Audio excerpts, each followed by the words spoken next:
Morning students, आज हम करेंगे धर्म सुधार आंदोलन।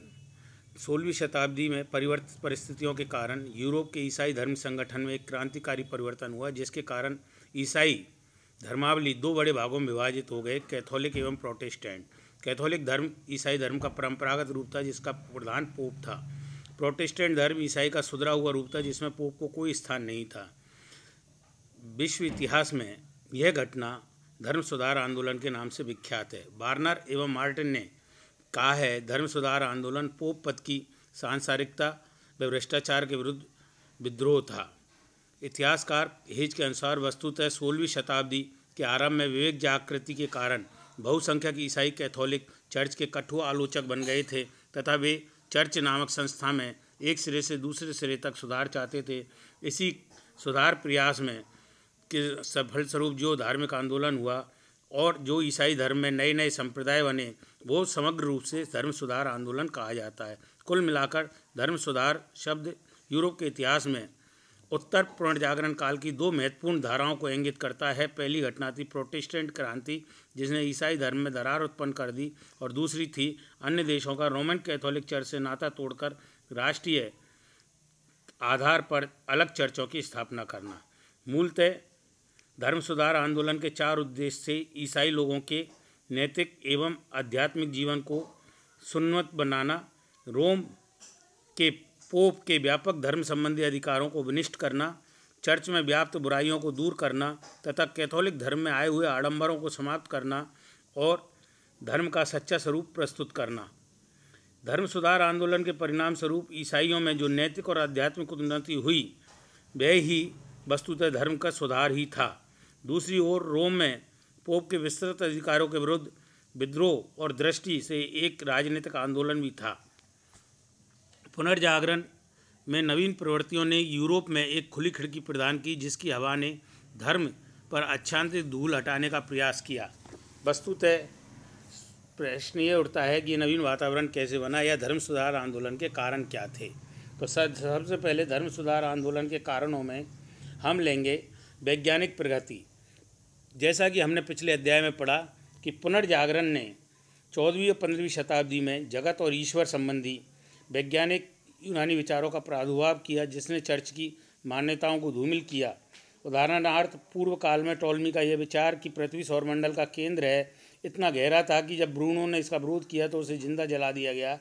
जब कोपरनिकस ने यह सिद्ध कर दिया कि पृथ्वी सूर्य के चारों ओर घूमती है, तो धर्मावलियों ने उसे अपने सिद्धांत वापस लेने को कहा। ऐसे विचारकों के धार्मिक विश्वास के विरुद्ध यह प्रतिपादित करना कि मनुष्य स्वयं अपने भाग्य का निर्माता हो सकता है। मेरिनियर्स कंपास की खोज ने यूरोप के विभिन्न ईसाई धर्म संस्कृतियों से संबंध स्थापित किए। परिणाम स्वरूप ईसाई धर्मावलंबन का पर्दाफाश हुआ। दूसरा, शिक्षा का प्रसार। 15वीं शताब्दी तक यूरोप में शिक्षा केंद्रों में केवल धार्मिक शिक्षा दी जाती थी, किंतु पुनर्जागरण के परिणाम स्वरूप इटली और यूरोप में शेष भागों में धर्मनिरपेक्ष विषयों का अध्ययन प्रारंभ हुआ। धर्मनिरपेक्ष शिक्षा के प्रसार से ईसाई व्यक्ति ईसाई धर्म की कुरीतियों को समझने लगा। यूरोप में शिक्षा के इस प्रसार में छापेखाने के प्रवेश ने बहुत योगदान दिया। 50 वर्षों के थोड़े समय में यूरोप में लगभग 10 लाख पुस्तकें छप चुकी थी। पुस्तकों के प्रसार और ज्ञान ने नवीन विचारों का प्रसार संभव हुआ। बाइबल के अनेक देशों की भाषाओं में अनुवाद होने के बाद जन सामान्य को बाइबल समझने में आने लगी। अब कई फ्रांस, इंग्लैंड जैसे में देशों में नए विश्वविद्यालयों की स्थापना हुई, जो कालांतर में धर्म सुधार आंदोलन का अधिकांश नेताओं की गतिविधियों का केंद्र बने। तीसरा, आर्थिक परिवर्तन। जैसे कि हमने पिछले अध्याय में पढ़ा, किसी भी संस्कृति एवं समृद्धि के बिना पल्लवन संभव नहीं है। यूरोप में भी आर्थिक स्थिति पहले कृषि प्रधान थी।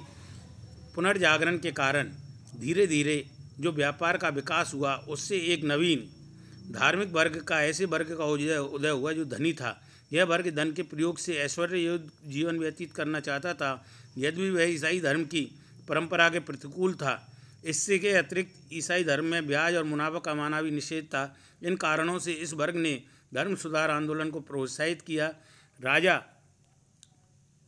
राजा को सहयोग प्रदान किया। इस वर्ग की निगाहें चर्च की अथाह संपत्ति पर थी, क्योंकि वो अनप्रोडक्टिबल थी और वो इसको प्रोडक्ट काम में लेना चाहते थे। इस प्रकार आधुनिक युग के प्रारंभ में आर्थिक परिवर्तनों ने कैथोलिक चर्च को कमज़ोर बनाने में यथेष्ट योगदान दिया। तो चौथा, चर्च संगठन के दोष। मध्यकाल में चर्च का संपूर्ण संगठन पूर्णतः दूषित हो चुका था। चर्च 13वीं शताब्दी तक आते आते नियंत्रण एवं शोषण का शक्तिशाली शासन बन चुका था। चर्च के एक विशाल श्रेणीबद्ध संस्था का रूप धारण कर लिया था। वह अपने वास्तविक उद्देश्य को भूल चुका था। शासन एवं समाज के प्रत्येक क्षेत्र पर उसका अंकुश था। धर्म का हृदय से कोई संबंध नहीं रह गया था। इस कारण चर्च संस्कारों, बाह्याडंबरों के दिखावे मात्र की पवित्रता पर अधिक बल देने लगा था। चर्च एक राजतंत्र की भांति कार्य करता था और कहा जाता था पोप इज इनफॉलिएबल। और 1378 से 1417 की अवधि में रोमन कैथोलिक चर्च के 2 प्रतिद्वंदी पोपों ने कारण चर्च की प्रतिष्ठा को घोर धक्का पहुंचाया। प्रत्येक व्यक्ति जो चाहे छोटा हो या बड़ा हो चर्च की सत्ता में लाने का अधिकार किया गया। प्रत्येक व्यक्ति को वर्ष में एक बार पादरी के सामने अपने मौखिक पापों की स्वीकृति करनी पड़ती थी और पादरी द्वारा दंड दिया जाता था वो स्वीकार करना पड़ता था। पादरी लोग अपने फायदे के लिए, धन कमाने के लिए उसे पश्चाताप के बजाय धन लाने के लिए कहते, जिससे कि ये एक बुरी परंपरा चर्च में चल उठी थी। कैथोलिक चर्च की दूसरी महत्वपूर्ण व्यवस्था थी संस्कार, जिसे ईश्वर की कृपा को मनुष्य तक पहुंचाने का साधन माना जाता था। दूसरे शब्दों में ईश्वर की कृपा प्राप्त करने के लिए इन संस्कारों का पालन करना आवश्यक था। संस्कारों के बिना मुक्ति संभव नहीं थी। संस्कार के अनुसार ईश्वर पुरोहित की सहायता से ही प्राप्त कर सकता था, इसलिए भी पुरोहितों का महत्व समझा गया। बाइबल में एक जगह उल्लेख दिया गया है कि एक ऊँट सुई की छेद में से निकल सकता है, किंतु एक धनी व्यक्ति स्वर्ग पहुंच जाए ये संभव नहीं है। यानी कोई धन एकत्र नहीं कर सकता था, बाइबल के अनुसार धन एकत्र नहीं कर सकता था, किंतु पोप और बाइबल के सर्वोच्च व्याख्याता बाइबल की इस शिक्षा को विपरीत अपने न केवल धन को इकट्ठा कर रहे थे बल्कि उनके जीवन में विभिन्न प्रकार के अनाचारों का प्रवेश हो गया था। पोप अलेक्जेंडर षष्ठम ने न केवल चरित्र से भ्रष्ट था बल्कि निर्लज होकर अपने नाजायज संतानों को जीवन में आगे बढ़ाने के लिए हर प्रयत्न करता रहा। उसका उत्तराधिकारी जूलियस सीजर केवल सैनिक कार्यों में दिलचस्पी लेता था। पोप लियो दशम ने प्रति माह 6000 ड्यूकेट जुए में खर्च करता था और इस धन से जघन्य कार्य करने के लिए करता था। उसने न्यायालय में हर बुरे कार्य को दंड से बचने के लिए फीस ली जाती थी। इस स्थिति में समाज के लिए सर्वोच्च आदर्श थे वे ही समाज के लिए एक दुराचार बन चुके थे। भ्रष्टाचार सारे चर्च में व्यवस्था व्याप्त था। इसका बड़ा मजाक क्या होगा, अब छुपकर नहीं, खुलेआम नियम व अनुशासन का उल्लंघन होता था और उसका कोई हित नहीं रहता था। चर्च का इसका संबंध सीधा जो भ्रष्टाचार का संबंध था वो किससे था? आर्थिक शोषण से। हर व्यक्ति को अपनी आय का 10वां भाग चर्च को देना पड़ता था। चर्च बढ़ते हुए खर्चों की पूर्ति फिर भी नहीं कर पा रहा था। निश्चित कर के अतिरिक्त भेंट, उपहार आदि चर्च को चढ़ावा देना पड़ता था। कर एवं उपहार देने की प्रथा अनंत जनता पर बोझ बन गई और इसका सबसे बड़ा जो व्यवहार होता था वो होता था कि ये धन विदेश में चला जाता है और चर्च का धन अनुत्पादक है। पूंजीवादी व्यवस्था की शुरुआत हो चुकी थी और धन को बेकार समझा जाने लगा था जो पूंजी बनकर उत्पादन में न लग सके। इस प्रकार जनता, व्यापारी, शासक सभी चर्च के विरोधी बन गए थे। 5वां, राजनीतिक कारण। पोप का राजनीतिक प्रभाव एवं राजाओं द्वारा पोप के प्रभाव स्वतंत्र आकांक्षा भी धर्म सुधार आंदोलन का कारण बनी। इस आंदोलन के राजनीतिक उद्देश्यों की महत्वता के डीजे हिल ने लिखा है, यदि प्रोटेस्टेंट आंदोलन केवल धार्मिक आंदोलन होता तो अपने सृजनकर्ताओं के जीवन काल में भी न पनप पाता। जिस बात ने इसे सफल बनाया था वह थे इसके राजनीतिक उद्देश्य। मध्ययुग में पोप को व्याप्त राजनीतिक अधिकार प्राप्त थे, जैसे रोमन कैथोलिक चर्च को मानने वाले राज्य के आंतरिक एवं बाह्य हस्तक्षेप, राज्य के धर्म से बहिष्कृत करने का अधिकार, राज्य में चर्च के अधिकारियों की नियुक्ति करने का अधिकार, किसी राज्य की जनता को उस राज्य के विरुद्ध विद्रोह करने का आदेश देने का अधिकार। किंतु 16वीं शताब्दी के आरंभ में स्थितियां बदलना प्रारंभ हो गई। राजाओं ने सामंतों का दमन करके निरंकुश सत्ता की स्थापना की और शक्तिशाली राजतंत्रों की स्थापना हुई। इस सबसे राजाओं की स्थिति मजबूत हुई। ऐसी स्थिति में पोप का हस्तक्षेप शासकों को कैसे स्वीकार होता।